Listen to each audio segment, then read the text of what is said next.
Hello दोस्तों, आज मैं अगला जो परसेंटेज का है उसके बारे में बताने जा रहा हूँ। परसेंटेज का मैंने कंसेप्ट पहले क्लासेस में बताया था, क्या होता है 2 या 3 बताया था। उसके बाद थर्ड जो कंसेप्ट है हमारा परसेंटेज, हिंदी में प्रतिशत होता है। जो इसका साइन होता है इस तरह से हम लिखते हैं। थर्ड में है किसी संख्या x को y के प्रतिशत के रूप में लिखें। x को y के रूप में प्रतिशत के रूप में लिखते हैं। तो x अपॉन y, x को का मतलब होता है गुना।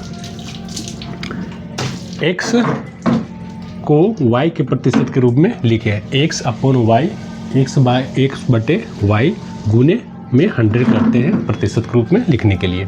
अब यहाँ पर एग्जाम्पल है 200 ग्राम 1 kg का कितना प्रतिशत है, कितना प्रतिशत है।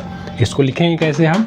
x हमारा क्या है 200 ग्राम 200 ग्राम।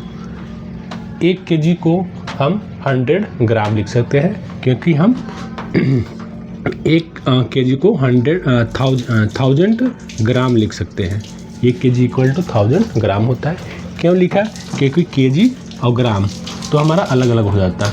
x का वैल्यू ग्राम में और y का वैल्यू kg में ऐसा नहीं होता है। kg होगा तो उसको ग्राम में कन्वर्ट करके हम लिखते हैं।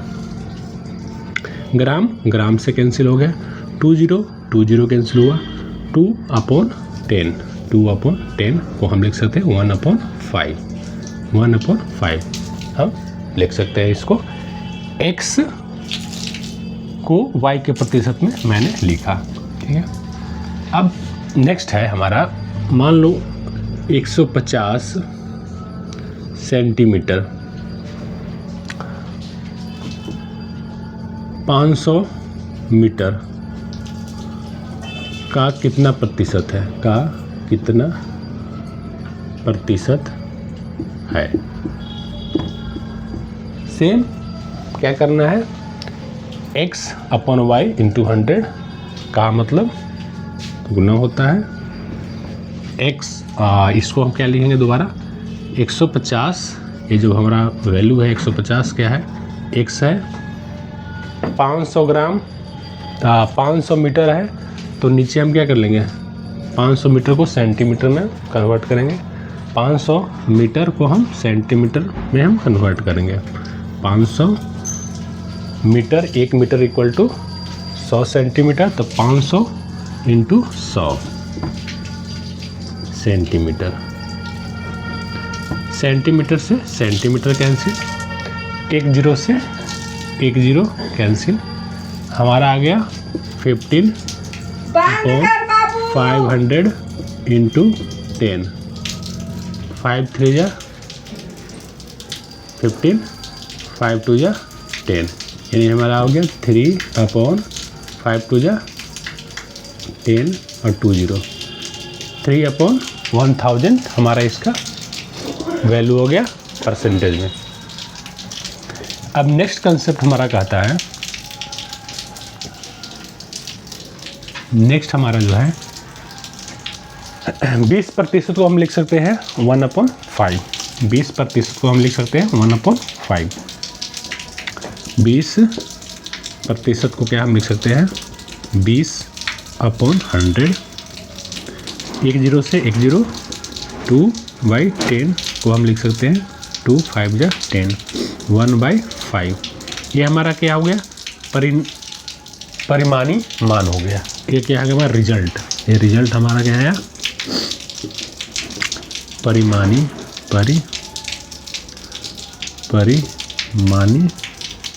मान हुआ। ये 5 क्या है, 5 हमारा वास्तविक संख्या है, ये हमारा रियल नंबर है। रियल नंबर, वास्तविक संख्या हमारा 5 है। 1 हमारा रिजल्ट आ गया। अब एक और इससे हम बनाते हैं, क्या होगा, बोल सकते हैं a की आय b की आय का 37.5% है। a का जो आय है b की आय का 37.5% है। मतलब क्या हुआ, 37.5% को हम क्या लिख सकते हैं, 37/2 को हम 37/1/2% है, इसको हम लिख सकते हैं 37 को मल्टीप्लाई करेंगे 2 से प्लस 1/2। 37 2 जा 7 दूनी 14 और 3 दूनी 6, 1 7 प्लस 1/2, यानी 75 को भागा 2 से हम देंगे, ठीक है, 75/2। और इसको हम नीचे 100 से, परसेंटेज का मतलब होता है इसको 100 से हम भागा देंगे, तो 25 दिया है 75, 25 चौका 100, यानी आएगा 3/8।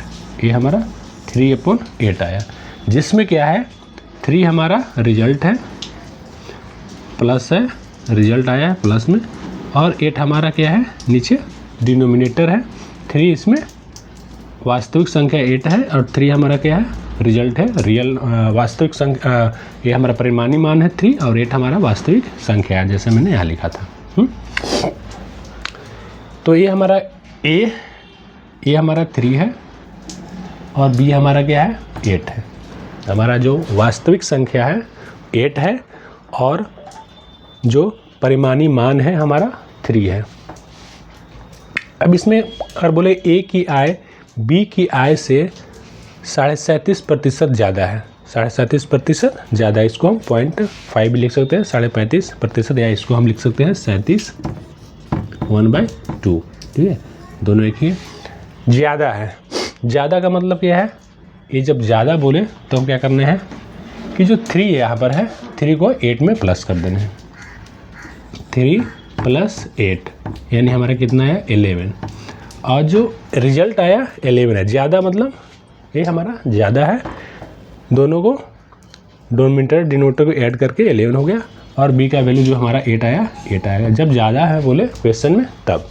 अगर बोले ए की आय बी की आय से 37% कम है, कम है मतलब माइनस, कम का मतलब क्या हुआ माइनस है, आय ज़्यादा का मतलब प्लस।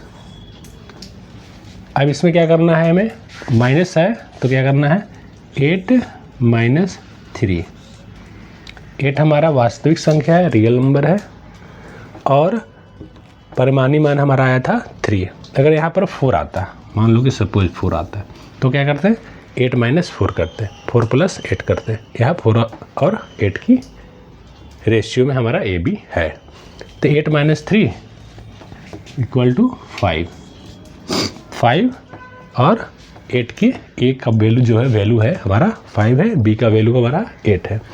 अगर ए की आय बी की आय से 37% कम है, तो हम इसको लिख सकते हैं 5 और 8 की ए का वैल्यू हो गया 5 और बी का वैल्यू हुआ 8। इस तरह से हम परसेंटेज का थोड़ा सा क्वेश्चन और देख लिए 4 या 5। उसके बाद हम नेक्स्ट क्लासेस में हम आपको क्वेश्चंस आंसर करवाएंगे। धन्यवाद।